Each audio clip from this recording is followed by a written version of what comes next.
All right, we're going to let the kids go. And I'm on the clock. 26 minutes. Miracles still happen. Miracles still happen. I have been talking about a couple of different things. We talked about how we're separate, we're set apart.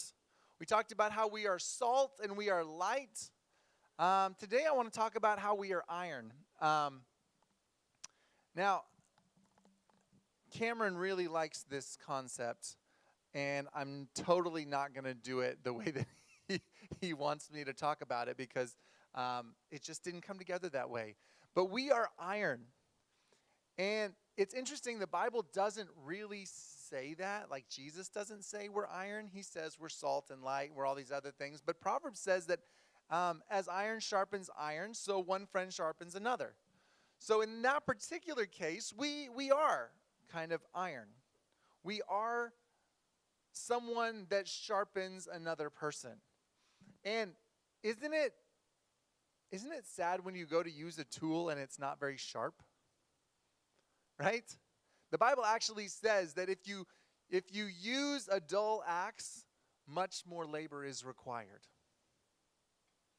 Right? I picked up, we were at a garage sale yesterday, and I picked up a razor blade, and it's kind of rusty, and it's probably not very sharp, but I got it because it was in the free pile. And I thought, surely at some point I'm going to, well, I mean, it was the kind you use to scrape off, stickers off a car. Like we didn't have the other night when we were trying to do that. And so I was like, hey, I'll have it for next time we buy a car that has stickers all over it. So it went from his garage death pile to my garage death pile. But when you don't have something that's sharp and you need something that's sharp, that's too bad. And how often does God need tools that are sharp? Tools that can be used, tools that are hardened, tools that don't have all the extra impurities in them that make them weak. We are iron. Go ahead and show this first clip.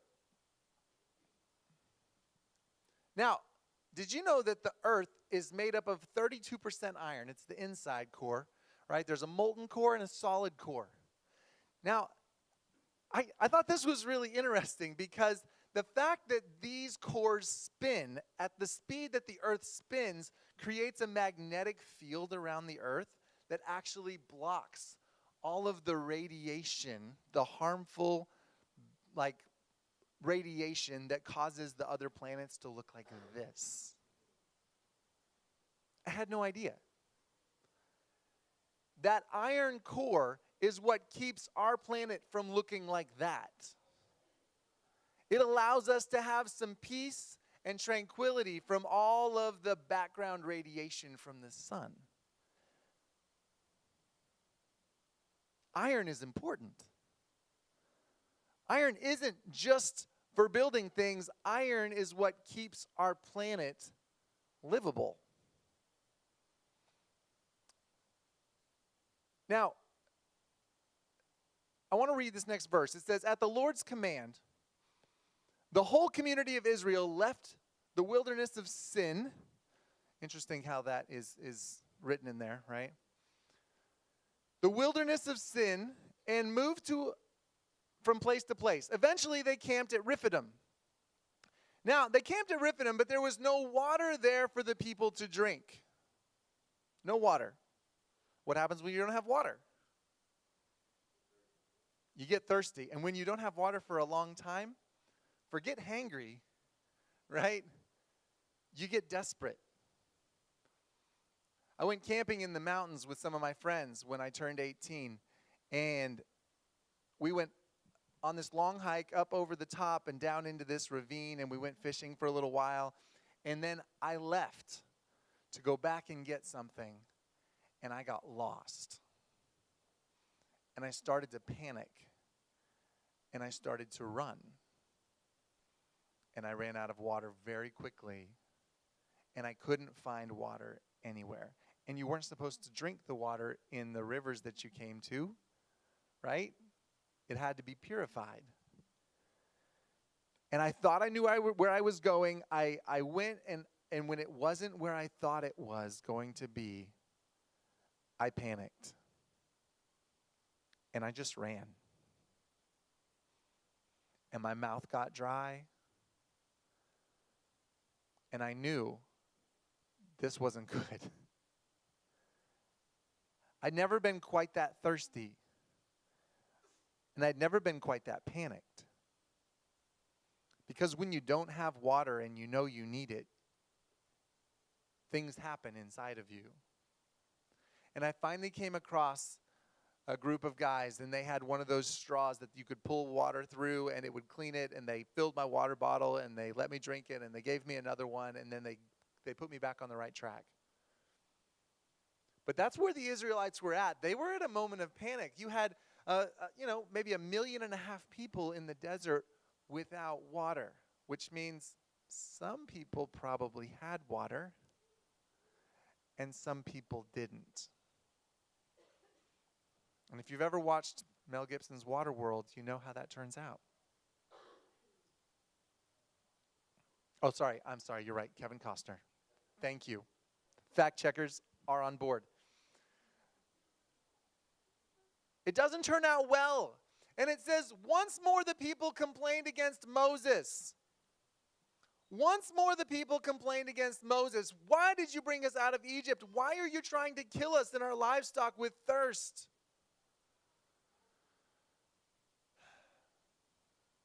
So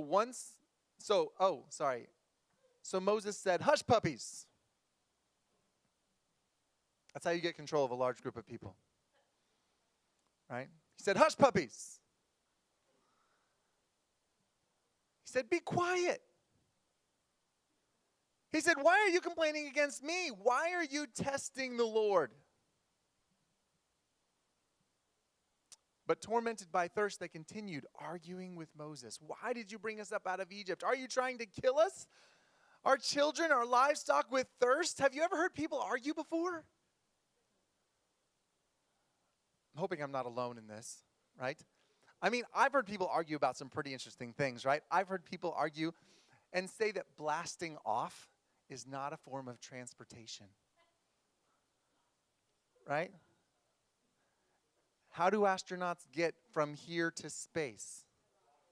A rocket. That's right. And so you have to blast off in order to do that, right? I've heard people say that pants count as a type of sports equipment. Yeah, pants count as a type of sports equipment, right? Can you believe that? Who would have the audacity to say something like that? I've heard that people say that that population is a subject you learn in school.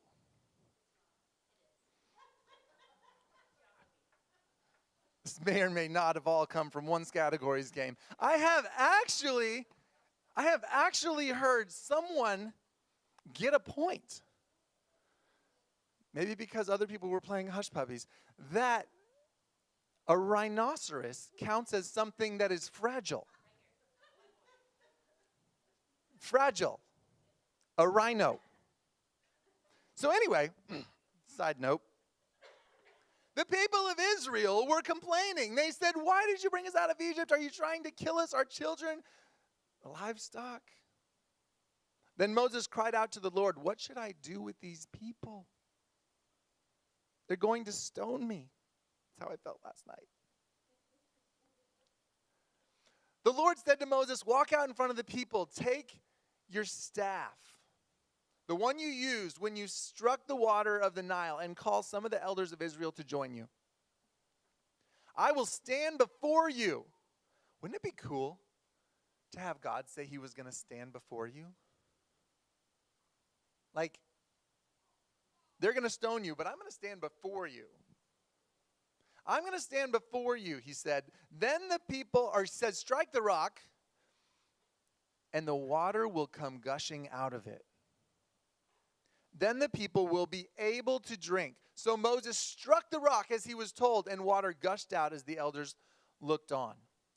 Moses named that place Massah, which means test, and Meribah.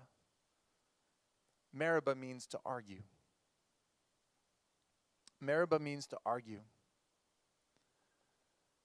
Sometimes in the middle of our circumstances, we can begin to wonder the same thing. The last part of this verse says, is the Lord here with us or not? Is the Lord here with us or not? And sometimes in the middle of our circumstances, we can start to ask that question. Is the Lord with us here or not? You know, I find this story kind of encouraging because in the moments where I've wanted to ask that question, or in the moments that I have asked that question, I can kind of look back at this story and realize maybe it wasn't great for the people to complain and argue against Moses, but what did God do? What did God do when they said, is the Lord here with us or not? I mean, when you're doing everything for someone and you've given them everything and you've taken care of them and they're like, well, you don't even love me. You don't even care. My initial response is, well, fine, go do it yourself. Dig a well. There's 1.5 million of you. Like, go get some sticks and dig a well. Figure it out. Why should I have to perform a miracle because you're lazy? And yet, God's not me, which is great for all of you. Right? It's great for everybody else that we're not God, because God actually says, all right, I'm going to do something about this. Even though they're complaining, even though they're arguing, I'm going to do something about this. And that's a pretty hopeful thought. Show that next clip. Turning low-grade ore into the most used metal in the Crank world it up just a little bit. starts at a 200-foot-tall furnace. This is where the iron ore is hit with heat generated by a type of fuel called coke. Coke is a result of burning the impurities and the junk out of coal that you don't need to get to the good stuff, which is going to burn cleanly and give you the nice, hot, clean fire that you need to make steel. It's called the blast furnace because as the ore and coke flow downward, they're met by a 1,600-degree blast of hot air moving at 110,000 cubic feet per minute. The wind is coming in at what we call the Bosch level of the furnace through nozzles, which are called tweers, and we have 18 of them depending on the size of the blast furnace. That air is pushing up through a solid burden material. The superheated air ignites the coke like charcoal in a grill and heats up the furnace to nearly 4,000 degrees Fahrenheit. At this temperature, the oxygen is finally blasted away, leaving pure molten iron. But it's also doing something even more amazing. As the heat from the coke flame strips away the oxygen, the carbon in the coke is bonding to the iron. You have hot blast going in, you have the material going in at the top of the furnace, and it's melting, and as it's melting, it's going down. Under the extreme heat, the mixture liquefies. Impurities like silica and sulfur rise to the top. The heavier iron sinks to the bottom, where it's drawn out in a glowing molten stream. The furnace until it turns into liquid, and it comes out the tap hole. Every 45 minutes, some 500 tons of molten metal, called pig iron, gushes from the tap. Every 45 minutes, 500 tons of pig iron comes from the bottom of that. 4,000 degrees.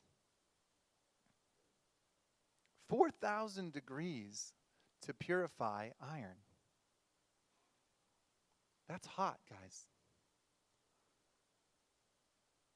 The extreme heat is what brings the impurities of the iron to the surface. Much like many of the other metals that we're compared to in Scripture, like silver. It's the heat that brings out the impurities in us. I heard marriage once compared to a blast oven. If you don't want to be holy, don't get married. Because there's nothing that'll heat you up like living in a relationship with someone and becoming one. There was a lady who went to the silversmith. And you've probably seen this story circulated around somewhere in email.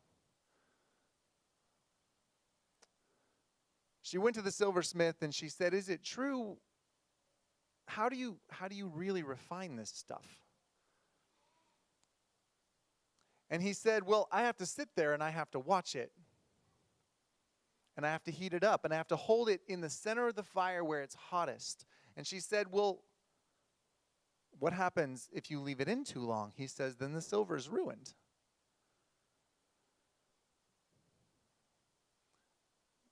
The verse in Malachi 3:3 says, "He will sit like a refiner of silver, burning away the dross. He will purify the Levites, refining them like gold and silver, so that they may once again offer acceptable sacrifices to the Lord."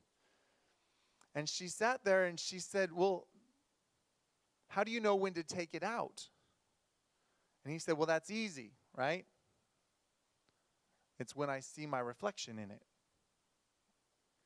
When I see my reflection, when I see my image in the silver that I'm purifying, I remove it.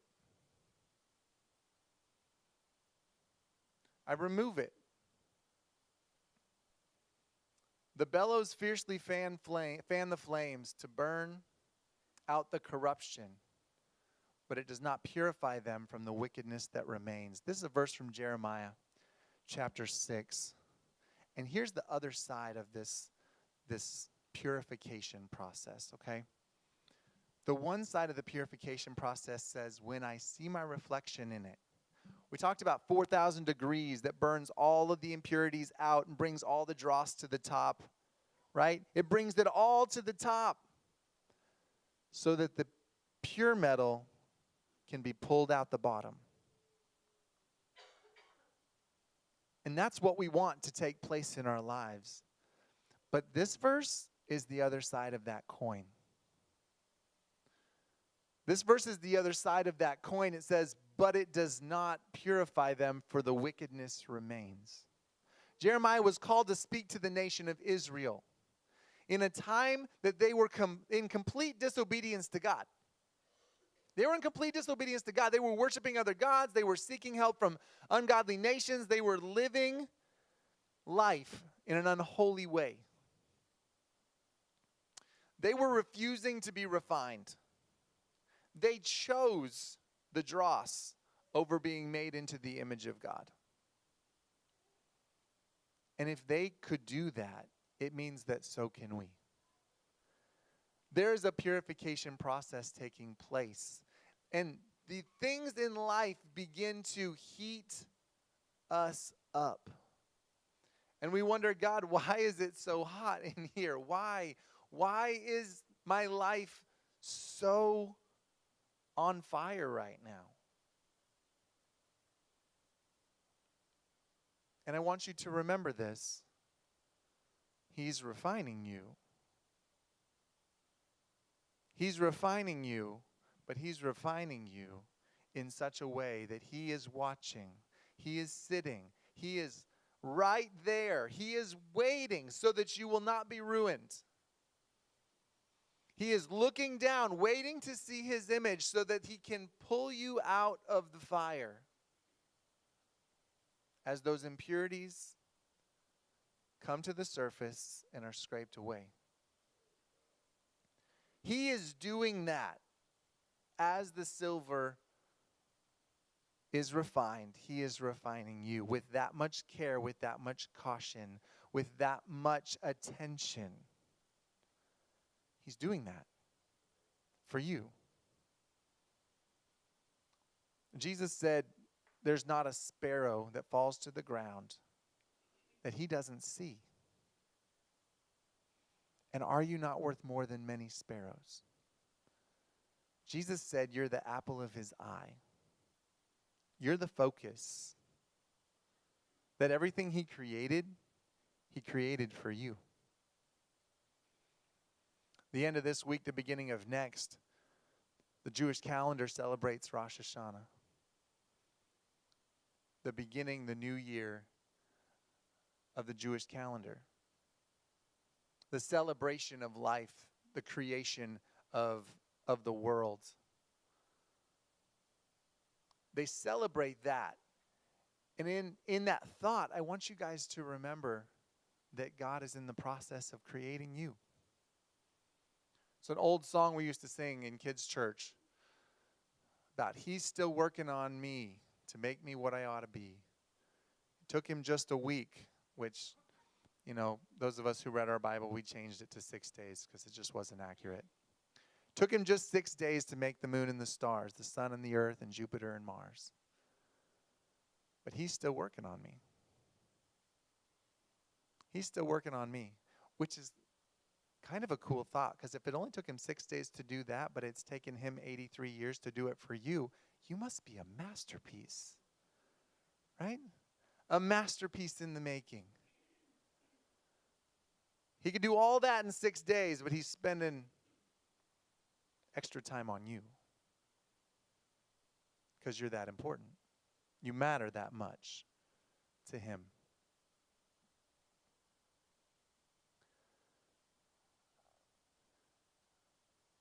Go ahead and skip down to the picture of the iron, the element.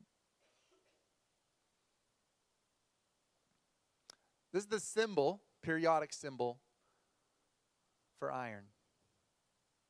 What direction does it point? Points up, right?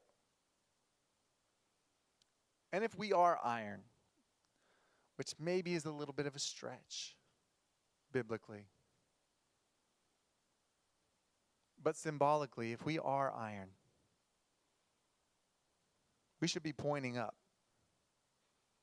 Our actions, our attitudes, the things that we do, the way that we treat people, all those things should be pointing up.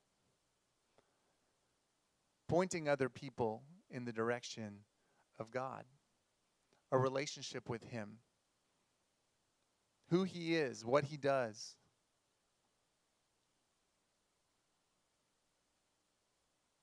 Stand with me this morning. Bow your heads, close your eyes. And just let this sink in this morning, that you are valuable to God. You are so precious that He is sitting on that stool, however you want to picture God in your head. He is hovering over your life, your situation.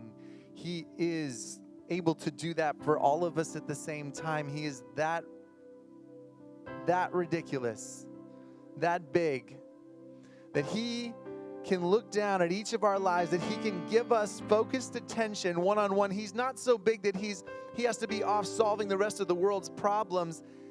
He is a personal God that wants to refine you and me until we reflect His image. But we have a choice to resist that purification process. Guys, make it a part of your prayer. Make it a part of your daily thoughts. God, help me not to walk away from the fire. God, help me not to step out of the heat because of the pain of getting rid of these impurities. The things in me, the things that I've said for years, that's just a part of who I am. That can't be taken away. Because you must become greater and greater, and we must become less and less. And that doesn't make us less of who we are. It makes us more of who you created us to be. Before those other things got attached in our lives through our own mistakes or the mistakes of others. God, we are your masterpiece. God, we are iron, and we want to be purified so that we can be used by you to build your kingdom. In Jesus' name we pray. Amen.